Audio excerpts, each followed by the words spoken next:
দুর্গোৎসবের আর কয়েকদিন বাকি, তবে আগেই উৎসবের আবহ ভেসে উঠছে ত্রিপুরার ঊনকোটি জেলার কৈলাসহরের কুমুরপাড়ায়। সকাল থেকে গভীর রাত পর্যন্ত এক মুহূর্ত ফুরসত নেই শিল্পীদের। বাঁশ কাটার শব্দ, কাদামাটির গন্ধ, রং মেশানো ব্যস্ততা, সব মিলিয়ে প্রতিটি গলি যেন উৎসবের মহড়ায় জমজমাট। প্রথমে বাঁশ দিয়ে কাঠামো তৈরি, তারপর মাটির আস্তরণে জেগে উঠছে প্রতিমার মূর্তি। দেবীর পাশাপাশি কার্তিক, গণেশ, লক্ষ্মী, সরস্বতী, অসুর, সিংহ ও মহিষের প্রতিমা তৈরি নিয়েও শিল্পীদের ব্যস্ততা তুঙ্গে। কারুর হাতে তুলির টান, আবার কারুর হাতে চোখ ঠোঁট আঁকার সূক্ষ্ম কাজ। শিল্পীদের একটাই কথা, সময় যতই কম হোক, মা দুর্গাকে সবচেয়ে সুন্দর রূপে মণ্ডপে পৌঁছে দিতেই হবে। শুধু শিল্পীরাই নয়, আশেপাশের মানুষও ভিড় জমাচ্ছেন প্রতিমা গড়ার দৃশ্য দেখতে। শিশুদের বিস্ময়ে ভরা চোখ প্রতিমার দিকে স্থির, আর বড়দের মুখে একটাই উচ্ছ্বাস, মা আসছেন, উৎসব আসছে। সুব্রত বাবুর পরিবার প্রজন্মের পর প্রজন্ম ধরে এই শিল্পের সঙ্গে যুক্ত। কলকাতার কুমারটুলি, কৃষ্ণনগর ও দিল্লিতে প্রশিক্ষণ নিয়ে তিনি গত 17 বছর ধরে প্রতিমা গড়ছেন কৈলাসহরে। তবে তিনি জানান, ঐতিহ্যবাহী এই শিল্প আজ মারাত্মক সংকটে। প্রতিমা বিক্রির জন্য নেই স্থানীয় শেড বা বাজার ব্যবস্থা, নেই সরকারি সহায়তাও। একসময় জমজমাট শ্রীরামপুর এলাকায় যেখানে আগে 10টি পরিবার প্রতিমা গড়তেন, এখন টিকে আছেন মাত্র 2টি পরিবার। তার কথায়, নতুন প্রজন্ম আর আগ্রহ দেখাচ্ছে না। প্লাস্টিক, সিমেন্ট আর ফাইবারের প্রতিমা বাজার দখল করে আছে। হয়তো আগামী দিনে মাটির ঠাকুর আর কেউই গড়াবেই না। বর্তমানে সুব্রতবাবুর কর্মশালায় সর্বোচ্চ 1 লাখ টাকার দুর্গা প্রতিমা তৈরি হচ্ছে। শুধু দুর্গা নয়, তিনি সারা বছর বিভিন্ন দেবদেবীর মূর্তি নির্মাণ করে সংসার চালান। অক্লান্ত পরিশ্রমে তৈরি এই প্রতিমাগুলোই শোভা পাবে পুজো মণ্ডপে। ইতিমধ্যেই কুমুরপাড়ার গলি ভরে উঠেছে ঢাকের আগাম আওয়াজ, আলো ঝলমলে প্রস্তুতি আর উৎসবের রঙে।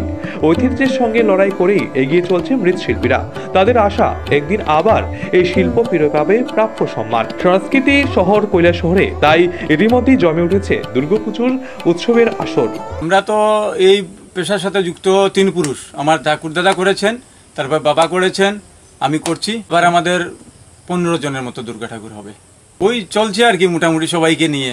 তেমন একটা আগের মতো নেই, সব জিনিসের দাম বেড়েছে, লাভের অঙ্কটা তেমন নেই। স্টাফ নিয়ে যেরকম চলা যায় আর কি। আমাদের কাজ বৈশাখ মাস থেকে শুরু হয়েছে দুর্গা ঠাকুরের কাজ, তো ভাদ্র মাস পর্যন্ত। ভাদ্র মাসের 15 তারিখ থেকে রং শুরু হয়ে যাবে। জিনিসপত্রের দাম বাড়ছে, লোকের হাজিরা বাড়ছে, সব কিছু মেনটেন করে পার্টির কাছ থেকে সেরকমভাবে নেওয়া যাচ্ছে না। মাটি, খড়, বাঁশ, সুতলি, তারপরে সাজ সরঞ্জাম, কাপড় চোপড়, এগুলো। আমার মূর্তি এখান থেকে কুমারঘাট, 82 মাইল, ধর্মনগর, এখান থেকে সব মিলিয়ে 5-6 জন লোক আছে। আমার পাশে ধর্মনগর আছে, গুয়াহাটিতে আছে, লোকেলেও আছে। এখানে আমাদের কৈলাসহরে বড় কারখানা বলতে 3টে কারখানা আছে। কি কি নাম? ওনার নাম আছে শুভেন পাল আছে, পরিমল দাস আছে। আপনার কারখানার নাম কি? লোকনাথ মৃৎশিল্পালয়। চলে কোনো রকম টেনে টুনে চলে আর কি। সারা বছরে আমাদের এটা পেশা।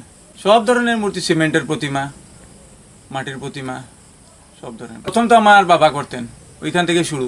তারপরে আমি কুমারটুলিতে গিয়ে, কলকাতা কুমারটুলিতে গিয়ে 5 বছর এখানে কাজ করেছি, করে কিছু কাজ শিখেছি। তারপরে আমি করেছি ফাইবারের কাজ কলকাতাতেই করেছি। তারপরে আমি কৃষ্ণনগরে করেছি। কৃষ্ণনগরে করার পরে আমি দিল্লিতে গিয়ে আবার ফাইবারের কাজ করেছি। এইভাবে আমার কাজ করতে করতে এবার আমার 17 বছরের পূর্ণ আমার কারখানা। সর্বোচ্চ 1 লাখের মতো আছে আমাদের, আর নিচে 25,000। অর্ডারটা আমার এখানে কোর্স কমপ্লিট হয়ে গেছে। 56 মাসের পরে আমি আর অর্ডার নেই না। আর অর্ডার শুরু হয় আমার বৈশাখ মাস থেকে, অর্ডার শুরু হয়ে যায়।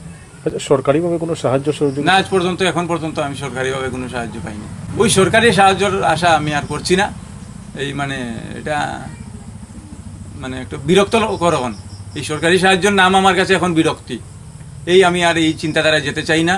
যতটুকু আছে মা সরস্বতীর আশীর্বাদে, বাবা বিশ্বকর্মার আশীর্বাদে, তা নিয়েই আমি ধীরে ধীরে এগিয়ে যেতে যাচ্ছি বা চলছি। করেছিলাম অনেক তালবাহানা, এই আসে সেই আসে, আমাদের এরিয়া পড়ছে না, এই পড়ছে না, সেই পারছে না, করতে করতে আমার বয়স 42 হয়ে গেছে।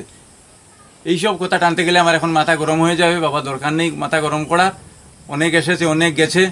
তা সরকারি সাহায্যের হাত দিয়ে আর কেউ চেয়ে লাভ নেই। নিজের হাত জগন্নাথ, যা আমি বুঝি সেই আমি এই তালেই চলছি।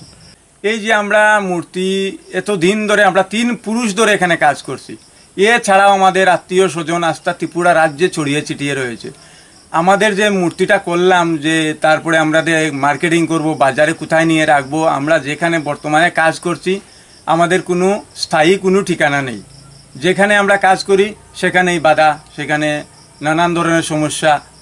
আজ পর্যন্ত কোনো সরকার এই মূর্তির পেশার সাথে জড়িত তাদের কোনো স্থায়ী ঠিকানা দিতে পারেনি। চাউলের শেড আছে, মাছের শেড আছে, ডাইলের শেড আছে, চিরামুড়ির শেড আছে, সবজির শেড আছে, শুটকির শেড আছে, এমনকি সব ধরনের শেড আছে। মূর্তির শেড আজ পর্যন্ত ত্রিপুরা রাজ্যে কোনো সরকার দিতে পারেনি। আমরা অনেক আবেদন করেছি, আকতি মিনতি কত সরকারকে করেছি, এ আসছে সে যাচ্ছে, আসছে, শুধু আশ্বাসের পর আশ্বাস আর আশ্বাস আর পর আশ্বাস, এর মধ্যেই আমরা ভেসে আছি। আমরা আর স্থায়ী কোনো ঠিকানাই পাচ্ছি না। এই হচ্ছে আমাদের পরিস্থিতি। আমরা ছোটোখাটো ঠাকুর করি, কোথায় নিয়ে বেচবো, তার ধুরিতে, তার ছাঁচিতে, তার বারান্দাতে, এই করে করে আমাদের 3 পুরুষ এই চলছে। এই হচ্ছে আমাদের পরিস্থিতি। আমি চাইছি আমার আর কতদিন বাকি আছে, এরপরে যারা আছে, যারা থাকবে, তাদের জন্য একটা সুব্যবস্থা হয়। এই যে এখন আমাদের যে কৈলাসহর ফরেস্ট অফিস রোডে রয়েছে, আমরা একদম বাঁধের নিচে পড়ে গেছি, আমরা ঠাকুর তুলতে পারি না, অনেক কষ্ট, যারা নিতে আসে অনেক কষ্ট, রাস্তাঘাটের ব্যবস্থা একদম বাজে। আমরা চাই তার থেকে আমরা একটু বেটার ব্যবস্থা হয়, যাতে ভবিষ্যৎ প্রজন্ম এটাকে টিকিয়ে রাখতে পারে, তারা যাতে এটাকে ধরে রাখতে পারে, এটাই আমার আবেদন। নিজস্ব প্রতিনিধি রিপোর্ট, এশিয়ান টাইমস।